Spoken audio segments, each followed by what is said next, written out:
서로 인사하십시다. 주의 이름으로 사랑합니다. 주의 이름으로 사랑합니다. 할렐루야. 네.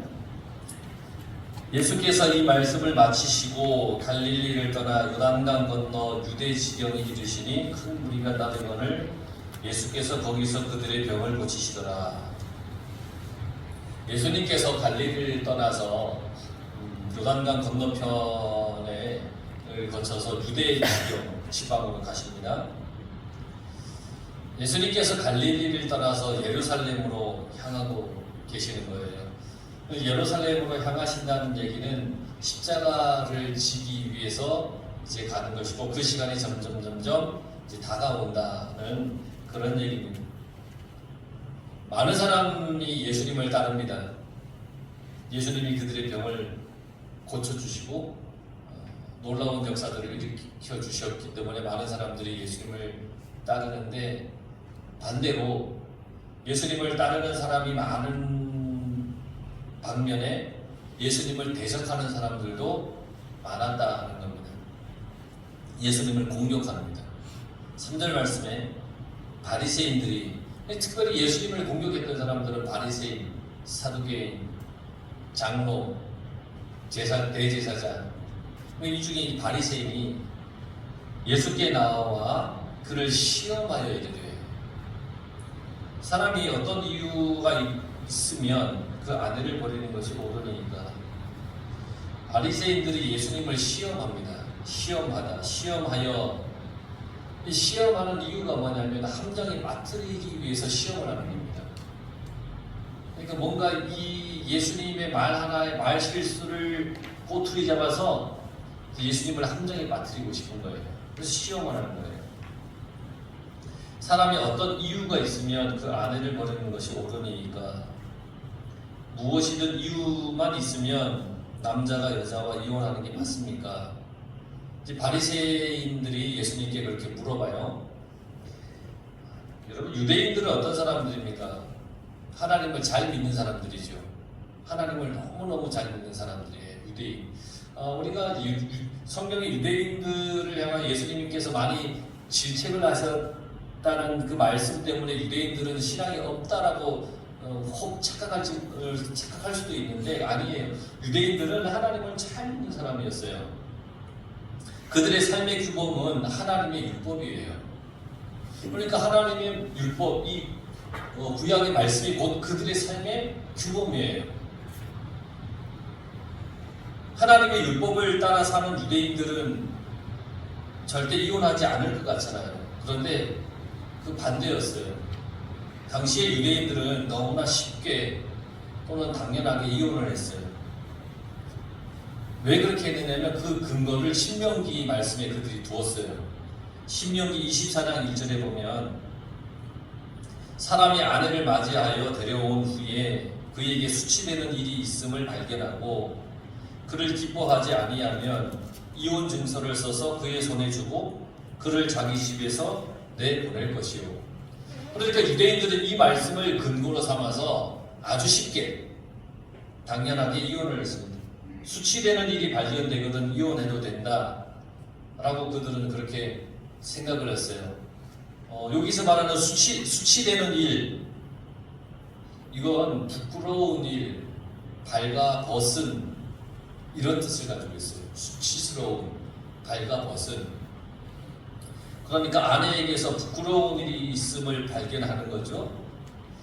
발가 벗었다라고 하는 것은 그 의미가 뭐냐면 음행에 관련이 되어 있어요. 그러니까 살다 보니 아내의 행동이나 성격이 도저히 참을 수가 없는 거예요. 그러면 이혼을 요구할 수 있다. 그렇게 유대인들은 생각을 했어요. 그런데 이 말씀에서, 이 신명기 말씀에서 주목해야 될 게 있는데, 아내를 보낼 때 이혼 증서를 써서 내보내라. 이혼 증서는 법적인 효력을 나타내는 거예요. 그냥 무조건 쫓아내는 게 아니라 법적으로 이 사람은 자유한 사람이다 라고 하는 것을 인정하는 증서를 써서 내보내라는 거예요. 그러니까 객관적이고 충분한 사유가 있어야 이혼할 수 있다는 거예요. 이걸 써줘야 되니까 그냥 막무가내는 할 수 없는 거예요. 함부로 해서는 안 되는 거예요. 그러니까 이 말씀은 남자들의 힘으로 아무렇게나 아내를 버려서는 안 된다, 그런 이야기예요. 남자 마음대로 하지 마라, 여자는 보호받아야 한다, 그런 취지의 말씀인 거예요. 이 시대에는 남자가 우월한 지휘권을 가지고 있었기 때문에 그러는 거예요. 여자와 아이들은 굉장히 약한 부류의 사람들이었기 때문에 그래요. 그런데 이 바리새인들은 이 말씀을 모세도 이혼을 인정했다라고 주장을 해요. 근데 이 말씀을 배경으로 그래서 남자들이 주도권을 가지고 여자들을 너무너무 무시한 거예요. 무시했어요. 수치되는 일을 빌미로 여자들을 막 쫓아낸 거예요. 수치되는 일에 대한 이 바리새인들의 해석은 두 가지가 있는데, 당시에 이 바리새인들 속에서도 두 개의 학파가 있었어요. 바리새인이 전부가 다 똑같은 부류의 사람이 아니라 두 개의 학파가 있었는데, 샴마이라고 하는 학파가 있었고 힐렐이라고 하는 학파가 있었어요. 근데 이 샴마이 학파는 어떤 학파냐면 매우 엄격했어요. 모든 것에 엄격한 그런 사람들이에요. 이 엄격한 바리새 학파인 샴마이 학파는 이 여자에게 수치되는 일을 이거에 한정시켜놨어요. 간음한 일. 간음 외에는 절대 이혼할 수 없다. 함부로 이혼해서는 안 된다. 이걸 주장하는 바리새인 중에 학파 중에 하나가 샴마이 학파예요. 근데 힐렐 학파라고 있다고 그랬죠? 이 힐렐 학파는 어떤 학파냐면 좀 자유스러운 사상을 가지고 있어요. 좀 너무 자유스러운 사상. 그래서 수치되는 일에 대해서 굉장히 많이 확대해서 해석을 했어요. 샴마이 학파는 간음한 그것, 이게 수치되는 일이라고 했는데, 힐렐 학파는 이 수치되는 일이 범위가 굉장히 커요. 어떠냐면 여러분 밥 잘하세요? 요즘 뭐 전자밥솥이니까 누르면 되지만 옛날에 저기 솥에다 밥을 할 때 혹시 한번 태워보신 분? 네, 우리 최승희 원사님 저였는데 그럼 이혼의 대상이 됩니다. 그러니까 힐렐 학파의 주장이에요. 여자가 밥을 태운다. 거울을 여러분 보시잖아요. 난 왜 이렇게 못났지? 라고 혹시 한 번이라도 생각하시는 분 손 들어보세요. 근데 그거를 나만 생각하는 게 아니라 남편이 당신 왜 이렇게 못생겼어?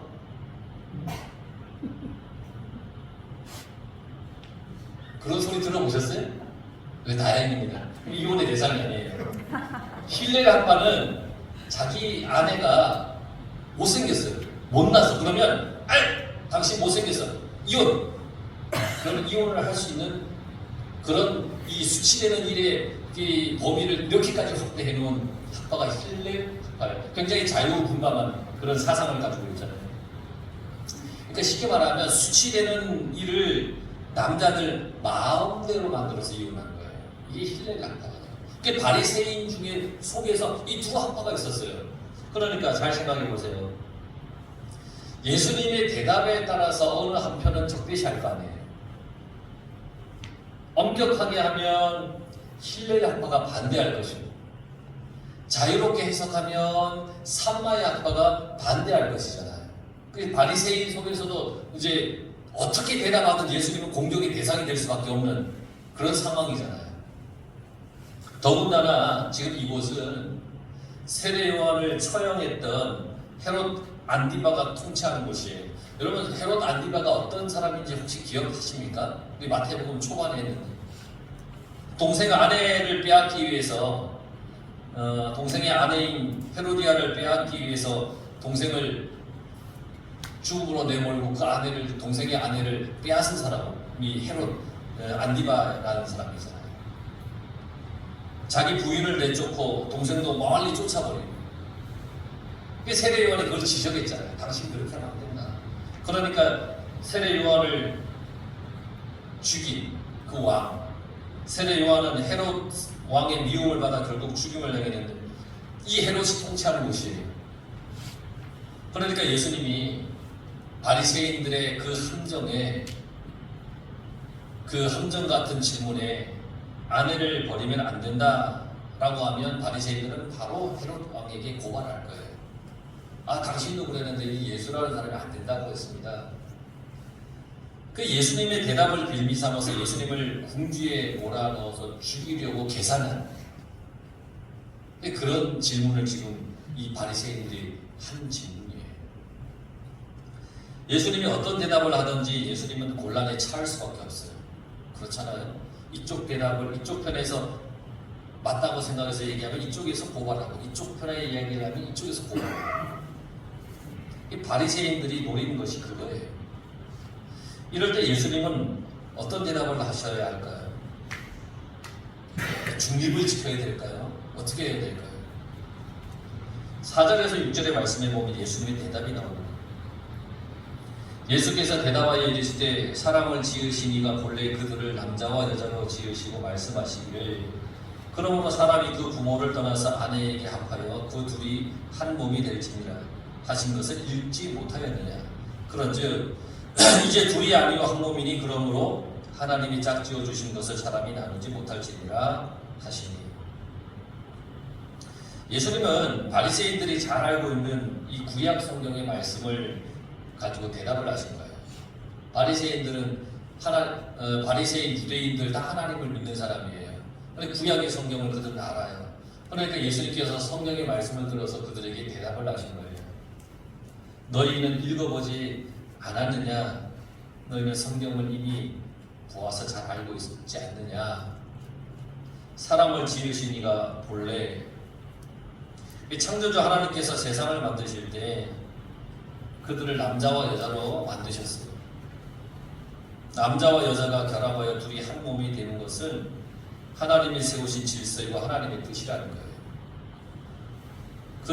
그들은 이제 둘이 아니라 한 몸이다. 그러므로 하나님께서 맺어주신 것을 사람이 갈라놓아서는 안 된다. 이 말씀대로라면 어때요? 우리는 세상에 어떤 사람이라도 하나님을 믿는 누구라도 이혼을 하면 안 돼.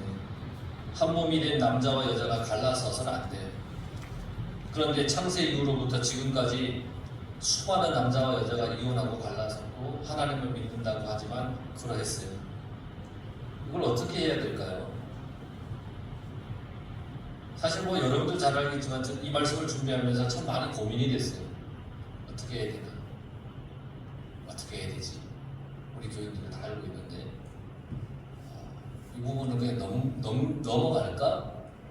넘어가도 18장 끝내고 19장 중간쯤 가도 지난주에 뭐 했는지도 잘 모를 텐데 넘어갈까? 그런 생각도 하고 많은 고민을 했어요. 그런데 분명히 한 절 한 절 해서 성경 말씀을 이어가는데 나에게 수치되는 일이라고 해서 건너뛸 수는 없으니까 참 많이 고민하고 기도하고 일주일 내내 번뇌하며 이렇게 지냈어요. 하나님께 지혜를 구했어요. 하나님 어떻게 해야 되지? 그 말씀을 전하긴 전해야 되는데 하나님 뜻이 뭐죠? 많이 기도를 하고 많이 고민을 했어요. 근데 바리새인들도 질문을 해요. 예수님께 7절에 여짜오되 그러면 어찌하여 모세는 이혼 증서를 주어서 버리라 명하였나이까? 그럼 왜 성경에 이혼해도 된다고 써 있는 거지요? 라고 바리새인들이 지금 물어보는 거예요. 그러니까 8절에 예수께서 이르시되 모세가 너희 마음의 완악함 때문에 아내 버림을 허락하였거니와 본래는 그렇지 아니하니라. 여기서 중요한 말이 있는데 너희 마음의 완악함 때문에, 너희 마음의 완악함 때문에. 완악함이라고 하는 말은 거칠고 잔인하고 완고한 마음, 말라붙은 마음, 이게 완악한 마음이에요. 우리는 그런 완악한 마음을 참 많이 가지고 있어요. 오늘 예수님은 우리의 마음에 이 완악함을 지적하십니다. 바리새인들 그들의 완악함. 바리새인들의 마음은 어때요? 저기 거칠고 잔인하잖아요. 예수님을 어떻게 하든지 죽이고 싶은 거잖아요. 말라붙어 있잖아요. 하나님의 아들 예수님을 깨닫지 못하고 있잖아요. 그들을 향하여 예수님께서 완악한 마음이라고 말씀하시는 것이고, 또 하나님이 짝지어놓은 그 관계를 깨트리는 것도 완악한 마음 때문이다. 그래서 모든 문제는 마음의 완악함 때문에 온 것이다 라고 그렇게 말씀하시는 거예요. 그러니까 비단 이혼의 문제뿐 아니라 우리가 살아가는 모든 하나님과의 관계, 또 삶의 관계 속에서 이 완악한 마음 때문에 깨지는 것이 얼마나 많은지 모른다는 거예요. 성도 간에도 마찬가지예요. 여러분, 완악한 마음이 있으면 다 깨지는 겁니다. 우리 교인들이 누구 하나 완악한 마음을 가지고 있으면 이 교회는 금이 가는 거예요. 그 예수님이 그걸 지적해 주시는 거예요. 완악한 마음.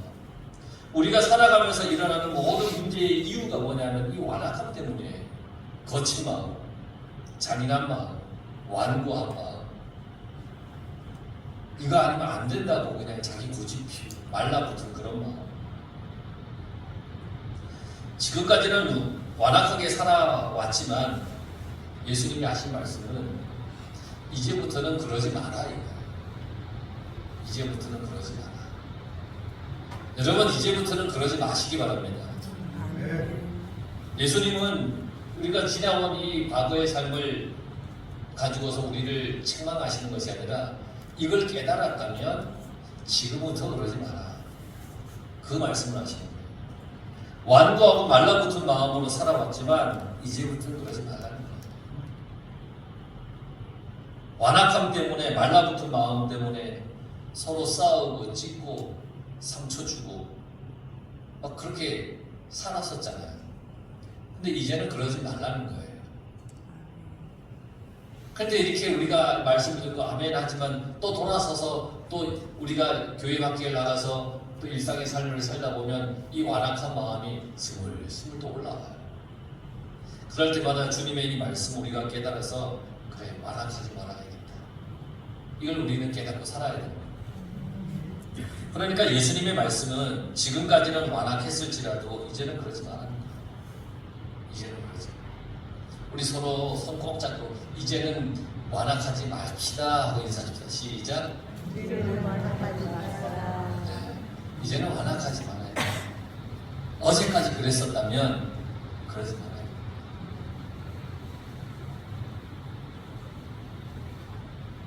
예수님은 자신을 시험에 빠뜨리려는 이 바리새인들을 향하여서 이렇게 말씀하시는 거예요. 완악한 마음 갖지 마라. 지금 우리들의 모습을 보면서 잘했냐 못했냐 주님은 그렇게 판단하지 않습니다. 지금 하나님의 계명을 잘 생각해봐라. 완악함으로 계명을 마음대로 하지 마라. 이제 완악하지 마라. 그렇게 말씀하고 계시는 겁니다. 여러분, 성경에 보면 복음서에 간음하다가 잡혀와서 현장에 잡혀온 여인이 있잖아요. 그 간음하다가 잡혀오면 돌로 쳐 죽이라고 했어요. 구약 성경의 말씀에. 그러니까 사람들이 와서 예수님 앞에 데려와서 돌로 쳐 죽이라고 그랬는데 우리가 돌로 쳐 죽이도 되겠냐고 이렇게 예수님께 이 여인을 데리고 나왔습니다. 그러니 예수님의 말씀이 뭐였죠? 너희 중에 죄 없는 자가 돌로 쳐라. 그러니까 사람들이 다 어떻게 했어요? 그 자리를 떠나고 그 여인과 예수님만 남더라. 너희 중에 죄 없는 자가 돌로 쳐라. 이 말씀은 뭐냐면 너희들 마음이 왜 이렇게 완악하냐? 완악하지 마라. 왜 이렇게 마음이 말라붙었냐? 물론 가늠한 여인을 감싸주거나 그가 잘했다는 얘기가 아니라 그를 데려와서 죽이려고 하는 그 너희들의 마음이 왜 그렇게 완악하냐라고 하는 그 말씀입니다. 아까 4절에서 6절까지의 말씀을 우리가 한번 봤었는데 예수님은 우리 인생의 모든 문제를 구속사적인 틀에서 우리를 가르쳐 주십니다. 이 구속사적인 틀이라는 게 뭐냐면 우리의 모든 것을 회복시켜 주시고 용서해 주시고 그러는 게 구속사적인 틀이라는 건데 하나님이 이 세상을 창조했습니다. 그런데 사람은 어떻게 되었어요? 타락했습니다. 타락해서 죄를 짓죠. 그 죄를 지었는데 하나님께서 그를 다시 회개하게 하시고, 그리고 그를 다시 재창조하시는, 구속하시는, 건져주시는, 용서해주시는 이 회복의 이 틀, 이게 구속사적인 틀이라 그렇게 얘기를 합니다. 창조를 하십니다. 사람을 지으신 이가 본래 그들을 남자와 여자로 지으시고 창조하신 거잖아요. 하나님이 우리를 지으셨어요. 남자와 여자로 지으셨어요. 아름답게 창조했어요. 거룩하게 만들었어요. 우리를 다 그렇게 만들었어요. 하나님의 창조는 거룩하고 질서 있고 아름다움입니다. 하나님의 창조는 그래요. 다툼과 나누어짐이 없어요. 하나님 안에서 다 하나예요. 그런데 타락했어요. 완악한 인간은 그걸 깨트린 거예요. 완악한 마음으로 깨트린 거예요. 선악과를 따먹은 것도 완악한 마음 때문에 따먹은 거예요. 하나님의 말씀을 자꾸 불순종하고 하나님 말씀에서 멀어지는 것 또한 완악한 마음이 있어서 그러는 거예요. 타락하는 거예요. 사탄이 창조의 질서를 깨트려요. 타락했어요. 타락한 인간은 어떻게 사냐면 서로 싸우고 다투며 살아요. 막 찢고 나누어요. 네 편 내 편 만들어서 막 갈라져요. 타락하는 거예요.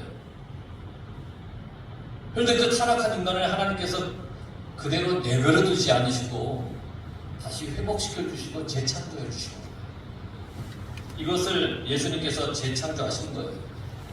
타락한 것을 다시 예수님께서 다시 회복시켜 주시는 거예요. 십자가의 사랑으로 용서로 회복시켜 주시는 거예요. 인간은 쉽게 버리지만 예수님은 버리지 않으세요. 우리를 절대 버리지 않으세요. 나뉘고 찢기고 상한 모든 것을 예수님께서 회복시켜 주셔요. 그래서 십자가만이 회복의 원리이고 십자가 안에서 모든 것이 회복되는 거예요. 십자가에서 우리의 모든 것을 용서해 주셔서 우리를 새롭게 해주셨기 때문에, 그래서 우리는 십자가를 믿고 살아가는 거예요. 여러분, 십자가만 믿으며 살아가시기 바랍니다. 십자가 안에 있으면 내가 타락한 인생이지만 예수님 안에서, 십자가 안에서 우리가 다시 회복되고 재창조되는 놀라운 은혜를 우리가 만나게 됩니다. 인간의 완악함, 부패성, 연약함 때문에 아픔과 상처가 생겨나는 겁니다. 불가피한 사정으로 이혼이 발생되었습니다. 그러나 그리스도 안에서 우리는 재창조되어야 됩니다. 창조의 질서를 회복하여야 됩니다. 이제부터는 우리는 회복된 이 재창조의 삶을 살아야 됩니다. 더 이상 완악한 마음을 가지고 살아서는 안 됩니다. 완악함을 버리고 천국의 은총을 누리며 살아야 됩니다. 세상이 여러분 얼마나 좋아졌어요. 얼마나 편리해졌어요. 그러나 사람들은 불편해합니다. 더 삐그덕거리고 부딪히고 갈등이 심해집니다. 훨씬 더 그렇지 않습니까? 하나님은 우리에게 천국의 삶을 주셨고 영원한 삶을 누리도록 해주셨는데 사람은 불편한 삶을 살아갑니다. 나 자신도 누리지 못하고 다른 사람도 그걸 누리지 못하게 그러고 살아갑니다. 사람들이 천국의 삶을 누리지 못하는 것은 완악함 때문입니다. 완악함. 이 완악함이 얼마나 큰 장애물인지 모릅니다. 세상 사람들처럼 생각하는 거예요. 세상에서 사는 방식대로 살아가는 거예요. 하나님의 말씀에 부딪히면 말씀을 붙잡아야 되잖아요. 그런데 세상적인 방법을 선택해요. 이 완악함이 하나님의 은혜의 영적 세계를 맛보지 못하게 하는 장애물이 되는 거예요. 하나님은 우리에게 선택하도록 하셨어요. 영적인 장애물을 선택할 것인지 천국의 삶을 맛볼 것인지 선택하는 거예요. 가만히 내가 가만히 있으면 저절로 되는 것이 아니에요. 내가 이걸 선택할 것인지 이걸 선택할 것인지 우리는 분명해야 되는 거예요. 그래서 예수님이 인자에 온 것은 섬김을 받으려 함이 아니라 도리어 섬기려 하고 자기 목숨을 많은 사람의 대속물로 주려 함이라 그렇게 말씀하셨습니다. 섬기기 위해 오셨습니다. 대속물로 주려고 오셨습니다. 이것이 영원한 세계를 맛보는 천국의 진리예요. 주님이 나를 대신해서 대속물로 오신 그게 우리가 천국을 맛보는 놀라운 은혜예요. 우리가 회복해야 할 천국의 삶인 거예요. 바리새인들은 모세의 율법을 들어서 예수님을 곤란하게 만들려고 시험을 했습니다. 예수님은 영원한 세계를 맛보는 비밀을 가르쳐 주셨습니다. 바리새인은 시험하려고 했지만 예수님은 우리에게 영원한 삶의 그 기쁨과 축복을 맛보게 해주시기 위해 가르쳐 주시려고 합니다. 천국을 이루어가는 그런 영적 원리를 우리에게 가르쳐 주셨습니다. 그게 십자가입니다. 내가 죽어져야 되는 겁니다. 나의 완악함이 죽어져야 되는 겁니다. 내가 십자가를 지면서부터 그것은 시작이 됩니다. 주님의 십자가를 내가 붙잡고 가는 순간부터 나의 완악함은 사라지게 됩니다. 여기서부터 잃어버린 모든 것이 회복됩니다. 그리스도 안에서 우리는 잃어버린 천국, 영원한 세계를 되찾을 수가 있는 겁니다. 이제 지금 내가 함께 그렇게 살고 있는 사람들을 소중하게 여기시기 바랍니다. 이제 우리는 교회의 덕을 세우며 살아가야 되는 겁니다. 그리스도인의 덕을 세워가야 되는 겁니다. 타락의 길을 경험했던 우리는 이제 재창조의 그 회복의 은총 안에서 살아가야 됩니다. 힘이 없는 사람, 지위가 낮은 사람일수록 더욱더 우리는 존경하고 존중해 줘야 되는 겁니다. 그래서 스스로 낮아지기를 기뻐하고 이걸 선택하는 순간부터 영원한 세계를 맛보게 되는 겁니다. 이 말씀을 이렇게 준비하면서 내 속에 있는 완악함이 뭐였나 많이 반성하고 회개하겠습니다. 여러분 속에 있는 완악함이 뭔가 반성하고 이제는 완악하게 살아가는 것이 아니라 여러분 하나님의 그 진리인 사랑으로 함께 살아가시기 바랍니다. 그러면 여러분들이 지금부터의 삶은 하나님이 주시는 재창조의 삶, 회복의 삶, 기쁨과 즐거움의 삶으로 가득하게 될 겁니다. 그렇게 살아가시길 바랍니다. 기도하겠습니다.